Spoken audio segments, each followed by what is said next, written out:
Have you ever wondered how a nation blessed with wisdom, glory, and divine favor could crumble in just one generation? The book of 1 Kings answers that haunting question. Welcome back to Bible Wisdom Collective channel. Let's continue our journey through the Bible Summary Series. Together. Today, we explore a gripping story of power, promise, failure, and God's unshakable faithfulness. This book shows us how leadership shapes a nation, how compromise destroys the heart, and how God raises prophets to call his people back to truth. And now, let us begin. Background and context. 1 Kings is the 11th book of the Bible and continues the historical narrative after 2 Samuel. It covers roughly 120 years of Israel's history, from King David's final days to the rise of the prophet Elijah. This book is a dramatic journey of political transition, spiritual decline, the division of the kingdom, the rise of prophetic ministry. Major movements. 1. The rise of King Solomon, chapters 1-10. 2. Solomon's downfall, chapter 11. 3. The division of the kingdom, chapters 12-16. 4. The ministry of Elijah, chapters 17-22. 1 Kings teaches us not only history, it reveals the consequences of obedience and disobedience among God's chosen people. Section 1. David's final days and the rise of Solomon, 1 Kings 1-2. The book opens with an aging David. His son Adonijah attempts to seize the throne, but God has chosen Solomon through the wisdom of Nathan and Bathsheba. Solomon is anointed king. David gives his final instructions: be strong and keep the charge of the Lord your God. 1 Kings 2-3. Solomon begins his reign by establishing justice. Adonijah's rebellion is stopped.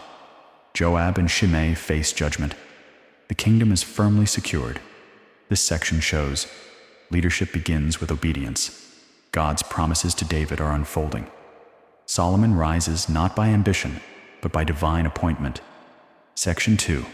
Solomon's wisdom and God's gift. 1 Kings 3-4.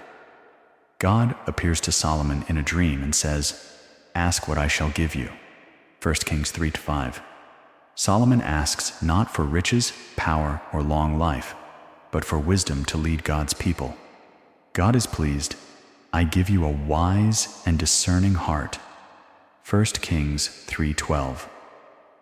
Solomon becomes famous for his judgment, especially the iconic story of the two women and the living child.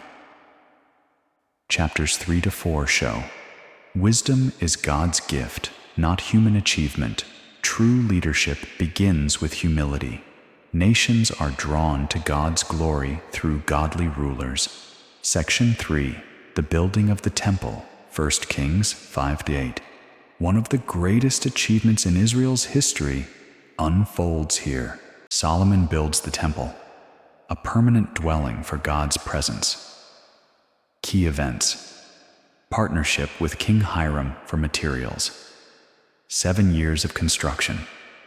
Skilled craftsmen shaping gold, cedar, and stone. The Ark of the Covenant brought into the Holy of Holies.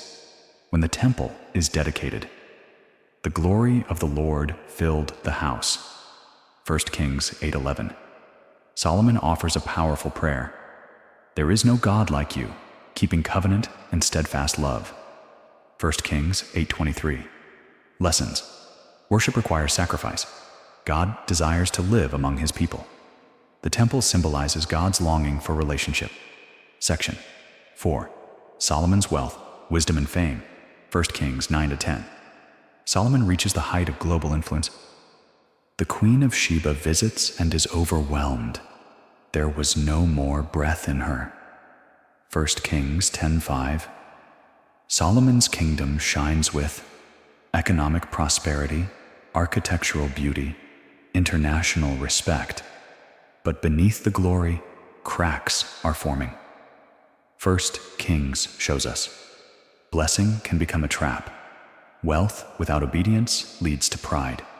Wisdom does not prevent failure unless it is practiced. Section 5. Solomon's downfall. 1 Kings 11. This is one of the saddest chapters in Scripture. Solomon's heart turns away. He marries many foreign wives, and they lead him into idolatry. His heart was not fully devoted to the Lord. 1 Kings 11:4. Consequences. The kingdom will be torn away. Only one tribe, Judah, will remain under David's line. Even in judgment, God shows mercy for the sake of David, my servant. 1 Kings 11:13. Key lessons. The greatest danger is a divided heart. Compromise destroys spiritual strength. Faithfulness matters more than success. One generation's faithfulness does not guarantee the next section. The division of the kingdom. 1 Kings 12:14.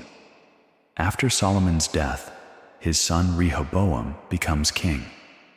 When the people ask for relief from heavy burdens, he rejects wise counsel and increases the load. This sparks a national crisis. The kingdom splits. Israel, north, under Jeroboam. Judah, south, under Rehoboam. Jeroboam leads Israel into idolatry by creating golden calves at Bethel and Dan. A prophet warns him, "You have done evil above all who were before you." 1 Kings 14:9. This section teaches, pride destroys unity. Foolish leadership harms generations. Division begins in the heart long before it appears in public. Section 7. The kings of Israel and Judah. 1 Kings 15:16. These chapters read like a fast-moving political report.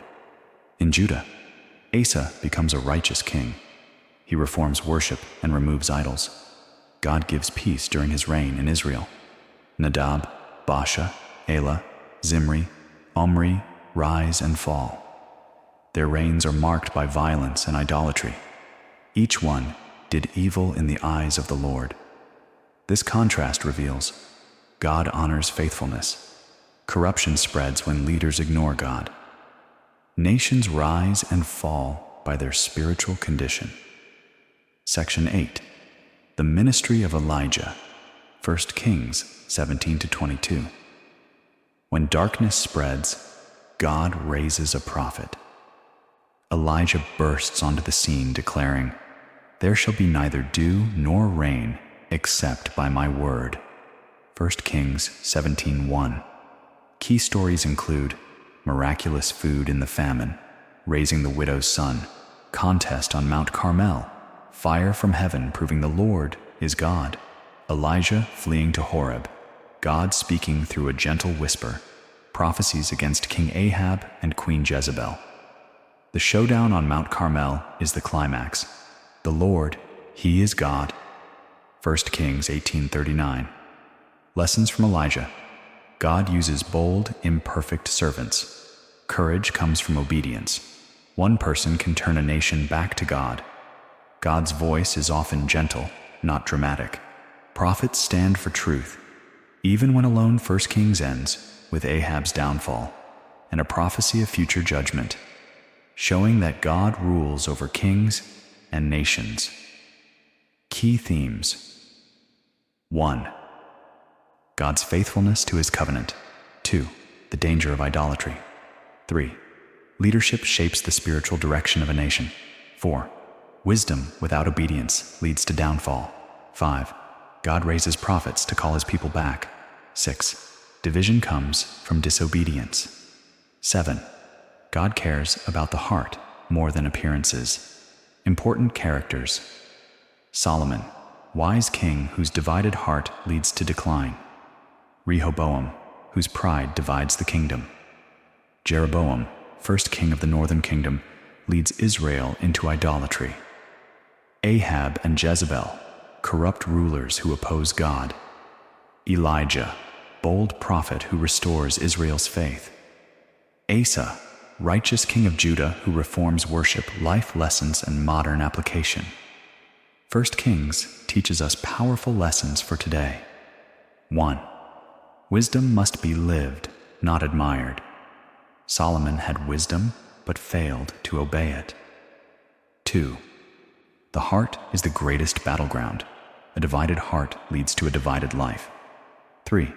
Leadership matters. Your choices shape more people than you realize. 4. Compromise grows slowly.